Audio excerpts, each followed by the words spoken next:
Hi, my name is Kim McQuitty and welcome back. Last week I shared a video entitled, I'm Tired of Waiting. And it came from a few questions from the women who are part of the Wife Ready community, and that was one of the ones that I answered was, I'm tired of waiting, and along with a few other questions they had as well. I'll be sure to link that video in the description box below if you didn't catch it. But I want to expound on the waiting season that many of you are in. I want to go a little bit deeper in that. And I shared last week that so many people are waiting on different things. People are in different seasons of their life and they're waiting on different things to come to pass. There are couples who are waiting for their adult children to be emancipated to get out on their own. And it's, guys, I know you guys have seen the prices of food and the prices of inflation, the prices of housing. It is a very different time. Things are very expensive, but there's a lot of young adults who are living at home right now. Their parents are waiting for them to be able to be out on their own. There are people who are literally waiting on promises to come to pass that God has actually promised them 10, 20 years ago. There are people who are waiting for healing to be manifested in their physical body. And also, I believe that there's a group of people who have lived their life, who have done the things that God has called them to do, who are in an older stage of life, who have lived their life well, who have walked with the Lord, and they are waiting to be called home to be with the Lord. I'm thinking of someone right now. They are waiting for the Lord to call them home. So everybody at some point, at some time, in some season of their life are waiting. So I want to speak to you today about how to wait well in the single season that you're in. How do you wait well? What does waiting well really look like? What does that entail? How do you wait well? How do you practically just wait while you're believing for something to come to pass that God promised that you can have? One of the things that I would say is for you to put your hands to the thing that God has told you to do. Only you know what that is. Only you know what God is putting your hand and your heart to be doing in this season. That is one of the most practical things. That is a step of obedience and being fully obedient to God and whatever that looks like. Only you can answer that question. So what is that thing that God has told you to do? What do you need to dust off? What do you need to revisit? What do you need to be studying? What classes do you need to be taking? What courses do you need to be taking? I know many of you're watching me on YouTube. There are a number of things on YouTube that you can learn for free, that you don't even have to pay to go to a college course or a master class or a webinar because someone is offering the information right here on YouTube for free. What is it? What is it that God has put in your hand and heart that you need to be doing in this season? That is what I will be encouraging you to do. Also, another thing that you can be doing in this season while you're waiting well is any area in your heart that needs to be healed. That is where you need to be putting your focus. There's a resource that I love to recommend. I'll put it in the description box below. It's called the 21-Day Inner Healing Journey by Jimmy Evans. It is a masterpiece. It will walk you through the inner healing that you may need. You can actually walk yourself through an inner healing by going through this resource. You want to be whole. You want to be healed. You want to be restored. Whether you get married or not, this has nothing to do with whether you get married. I'm telling you, it's beneficial to walk through the healing before you get married, because it'll only be prudent for you to do that. At some point, you're going to have to. It has, again, nothing to do with marriage. At some point, you're going to have to, but you want to be whole because that's who God created you to be. Nothing missing, nothing broken, all is well. He wants you to be the whole, to be the fullest expression of who he created you to be, and that is to be well. That is for your soul to prosper, for your soul to be healed. That is another thing that you can be doing in this season. That is another thing you can be focusing on while you're waiting. You're waiting well. Another area is serving. Serving in your local church. Serving will help you to take your mind off of yourself. Serving others will help you to just not be so focused on you as an individual and what you're missing, what you're lacking, what's missing, what's disappointing in your life. Making yourself available to serve the kingdom of God. It's all about serving. Jesus clearly said in his word, I didn't come to earth to be served. I came to serve. And your marriage is going to require you to serve. You serving him, he serving you. You serving one another. What better time than in your single season than to learn how to serve others that can move yourself, move your mind away from your challenges, your situation, what's missing, what's disappointing in your life, and putting your hands to something to be able to serve in your local church. Let me tell you something right now.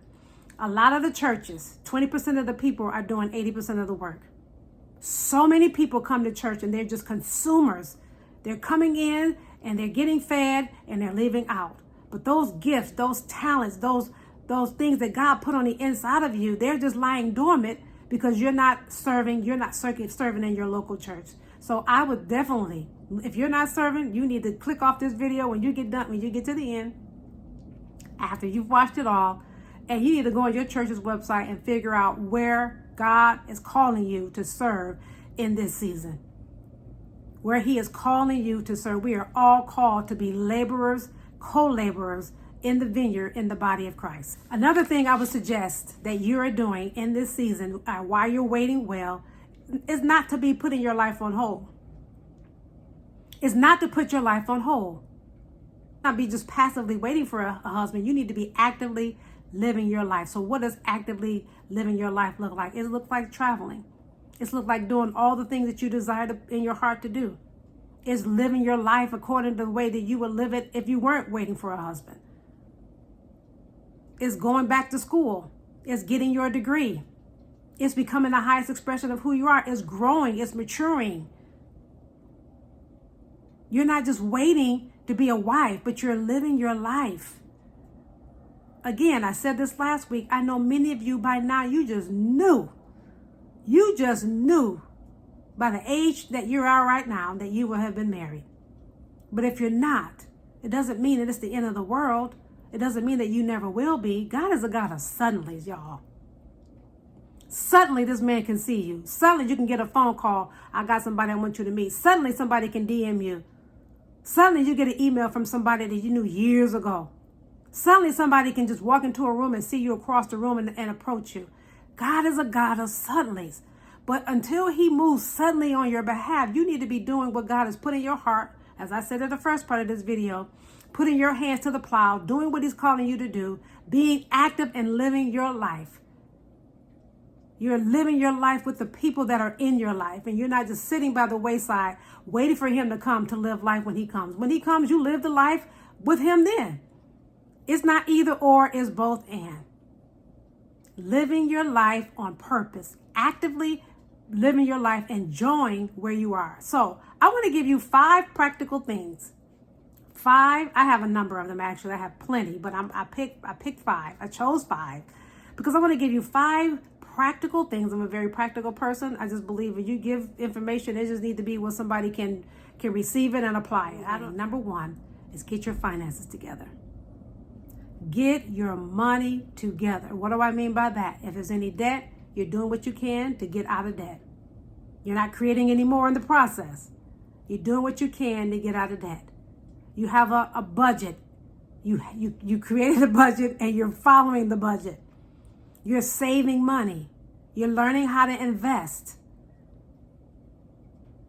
I've recently just started, and I'll put a link in the description box below, started doing I have some other investments, but I started doing something that anybody can do. It's called Acorns, where you can actually, when you spend a certain amount of dollars at the grocery store, whatever, it'll roll your dollar amount up to the nearest dollar and take the change and invest it.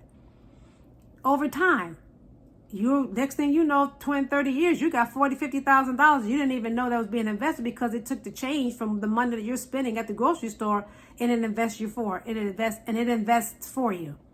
It's just a passive way. It's a way to make your money make money, but it's actively doing something when it comes down to preparing for your future.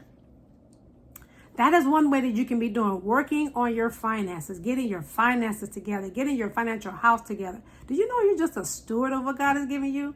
You're just a manager. You don't own it. We don't own anything.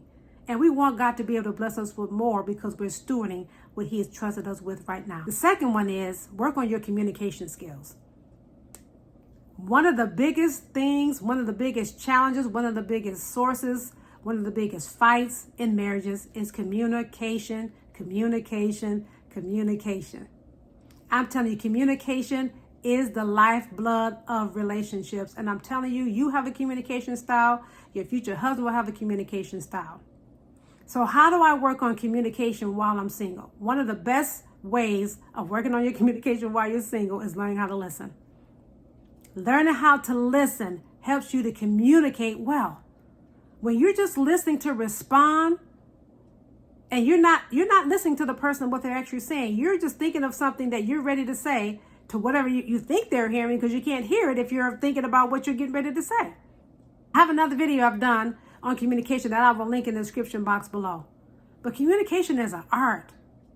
It's a skill. You can practice by listening. You can learn by reading books, looking at videos, learning how to communicate. Recently, I was somewhere where a husband and wife were speaking. And I'm telling you, their communication was very challenging to listen to. She was over talking him. He was talking while she was talking. He looked like he wanted to say something. And every time he looked like he wanted to say it, he wasn't saying it fast enough. So she finished the answer. She had finished the sentence. I'm thinking, somebody, wait, hold on. It was challenging to sit there and to hear them communicate. Communication is an art. It is an art. And the best form of communicating is learning how to listen. Learning how to listen. Next thing that you can be doing, number 3, is becoming a student of marriage. You're like, what does that mean? You're reading books. You're watching videos. You signed up for my YouTube channel because I'm going to be putting out content on a weekly basis. You go through Wife Ready. I put those videos in the description box below. Wife Ready is a curriculum that prepares single women for marriage. There's 7 weeks. It's a curriculum, and it has a workbook that goes along with it. I'm telling you guys, there's things that you can be doing that can prepare your heart for marriage. I had someone come to me not long ago. She said, I am on the 4th time reading your book. She said, I'm determined I'm going to get this. Anybody knows if you read a book, you're not going to get it all the first time. You do have to go back over the content again. But I want to put that in the link below. 7 videos right here on YouTube. You can gather some friends. You guys can go through it together and have a discussion point together. You can grow together. You can heal together. You can learn together. You can become wife ready together. That's another thing that you can be doing, is preparing your heart for marriage, is learning about what you're about to walk into, all things marriage, by reading books. Number 4. I talked about this a few minutes ago about focusing on your healing, and I want to reiterate it. One of the biggest challenges, one of the biggest things that happen in marriages, one of the biggest divides, one of the biggest sources of contention, one of the biggest fights and all things is just unhealed trauma. Unhealed wounds. Things that had nothing to do with the person you're married. Things have nothing to do with the person you said I do to. It's things that have happened to you before you got married, and then the marriage you become triggered and you react. And you get in this vicious cycle with your spouse because this healing that needs to happen is still waiting to happen. You may say, well, can't think of anything that I need to be healed from. Ask the Holy Spirit, is there anything in your heart that's unresolved? You'd be surprised. You will be surprised at what's in your heart that has not been healed, that you've just been going along, moseying along in life, just believing things are okay, but not really realizing that there are some roots to some things that you've been dealing with. You want to go into your marriage whole, healed, restored. And that happens when your heart has been healed, when God has helped you to overcome some hardships, some trauma, some things that may have happened in a parental relationship, or maybe in a relationship, maybe you were divorced and something has happened in your marriage, your previous marriage, or just being in a relationship with a previous guy, that some things you really need God to just really help you to overcome. He is a restorer. He is a good God. He will restore you better than he did before. When God restores a thing, it's always better than it was before. And you want to be a whole, fulfilled woman of God, not a fragment of who he created you to be. And number 5, enjoy. Enjoy where you are on the way to where you're going. That's one of my favorite Joyce Meyer quotes. Enjoy where you are on the way to where you're going. Enjoying your life. Enjoying who you are. Enjoying being single. Enjoying the benefits that you have in this season. And then when you get married, you enjoy those benefits. Enjoy where you are. It's not a sentence.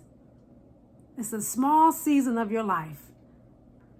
If you haven't, please like, subscribe, and share. And I will see you guys in the next video. Take care. Bye-bye. Because when you get married, you're not going to be thinking about what your life looked like when you were single. You're going to be so invested into the relationship, so invested into the marriage, so invested into being a wife. This season, not anything you're going to be thinking about. So enjoy it while you're in it. I hope those have been very helpful to you. Something that you can do while you're waiting well. If you haven't, please like, subscribe, and share. And I will see you guys in the next video. Take care. Bye-bye.